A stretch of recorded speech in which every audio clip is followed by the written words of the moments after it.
our camper for, we got it in the end of 19, I believe it was. And about a year and a half into using our camper, I had noticed that the front hinge here was starting to pull. I don't know if it's just poor design or maybe, you know, the material isn't the best, but I've seen a few other people online have had this problem, and a lot of people have done what they call an L bracket, metal L bracket on the outside here to kind of just help reinforce that corner. When you put weight and stuff in it, it seems fine. When we lay in it, it doesn't really move around that much, but I just don't want to see it break in the middle of the night and then we end up on the ground and then it becomes a really expensive fix. So I think I found 4 of these brackets on Amazon for, I think maybe 15 bucks for a pack of 4. And we're gonna put them on here. We're gonna drill holes for, I also got rivets from Amazon. I think I got a whole box of rivets. I'm using 5/32 by 1/2 inch rivets. So basically I'm gonna drill through the end of the bunk, this metal part here, and we're gonna mount the bracket, mount the pop rivet, and close it up, and then seal everything. Hopefully that should fix it.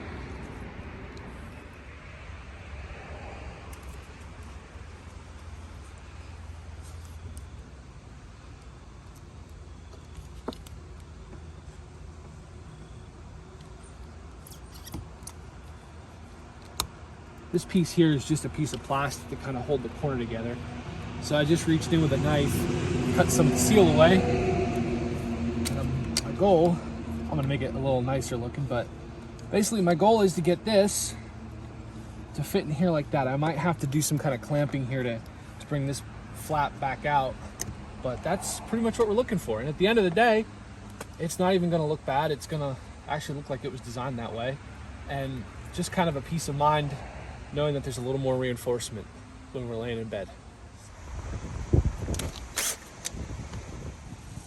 One thing I am gonna do, I'm gonna get it spaced out here where I want it. I'm gonna drill a couple small pilot holes, and anybody that works with metal knows you start small and you just build up to the final width that you need. What I will do is I'll make a mark here. I'm not gonna drill all the way through. What I'm gonna do is lay the bed back down, and when I go to drill all the way through, I'm gonna put a backer piece of wood in here. So that way, when I drill through the metal, I don't bust through and grab the canvas or grab a seal or bust something that shouldn't be drilled through. So just a little bit of safety, just some little advice.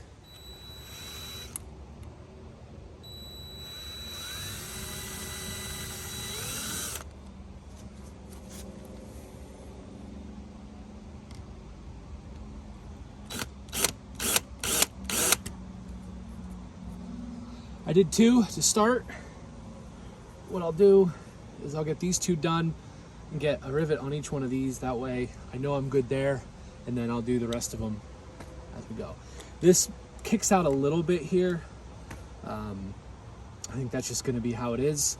What I'll end up doing is I'll just make sure I get a lot of silicone. I got like a Lexel sealant. It's clear, goes on clear, dries clear. It can be applied anywhere from 0 to 120 degrees. It's about in the upper 50s, low 60s here, so should be no problem drying. It usually dries within a half hour, or at least becomes untacky within a half hour. Cure time is about 1 to 2 weeks to full cure, but we're not really doing anything with this. There's not going to be a whole lot of stress on it. So we're leaving Thursday to go camping, so it's not the perfect amount of time to seal it, but I think we'll be all right. I might have to touch it up before winter just to make sure that it doesn't leak during the snow and all that. So we'll keep on going. So it closes up real good. This piece of rubber, I don't know if you can see in there or not, right there. It actually fits in right behind there. I wasn't planning on it, but it happened to work. So yeah, that's what the outside looks like. I got one more to put in down here yet. I got put one here. I'm gonna see if I can squeeze one in here and here. I just think the more rivets I have in here, the better. Like I said before, I'm gonna put one in here, maybe one in here. The amount of rivets they have in these things just don't quite seem enough. But I also don't want to drill too many holes in this, because that could be a potential for a weakness in the metal. And anywhere I do drill, obviously I'm gonna put in with this Lexel sealant for every job, sticks to almost anything. Instantly waterproof, cured, you know. So yeah, goes on clear, dries clear. Yeah, that's what we'll do.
Seemed to help.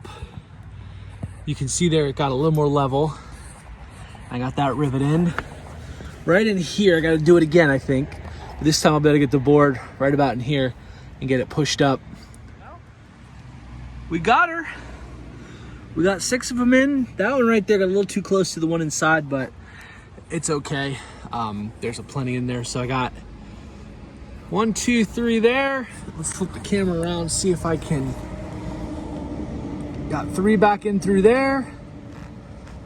That got a lot better. I gotta shave off that metal piece there a little bit, but that's not a big deal. Get everything siliconed, and yeah, I mean, I'm pushing some weight down on that. And that just seems real solid compared to what it was. So I think the project is definitely a success. Just gotta do the other side now, and we'll be ready to go camping. Just finished up this side. I ended up not putting a 6th one in there because, like I said, last time I got real close to that, so I didn't want to get real close again. But I had that block just holding this piece of plastic in. I used that Lexel sealant, which is pretty good stuff, and sealed her up. Just gonna wait till it cures, maybe till Wednesday night afternoon. I'll come in, what I'll do is I'll close the bunk up, and then I'll come up under here and finish sealing up all around that plastic on this side and over there. And I am gonna just kind of rub a little bit of sealant just around the outside of these, just to keep water from getting in between. It shouldn't sit in there. Once the bed's up and closed up, the water should just run out because there's nothing in there to really hold the water in place. But I'm still gonna seal it just for ease of mind. Overall, I'd say it took me about maybe an hour and a half. Some of that was because of video recording and stuff. So, you know, maybe this video will help somebody that's having the same issue with one of these Rockwood roos. Like I said, I know a few people have had issues with them that I've seen, and there's not a whole lot of solutions out there. So hopefully this will be one of the solutions, and you guys can keep your campers on the road for longer.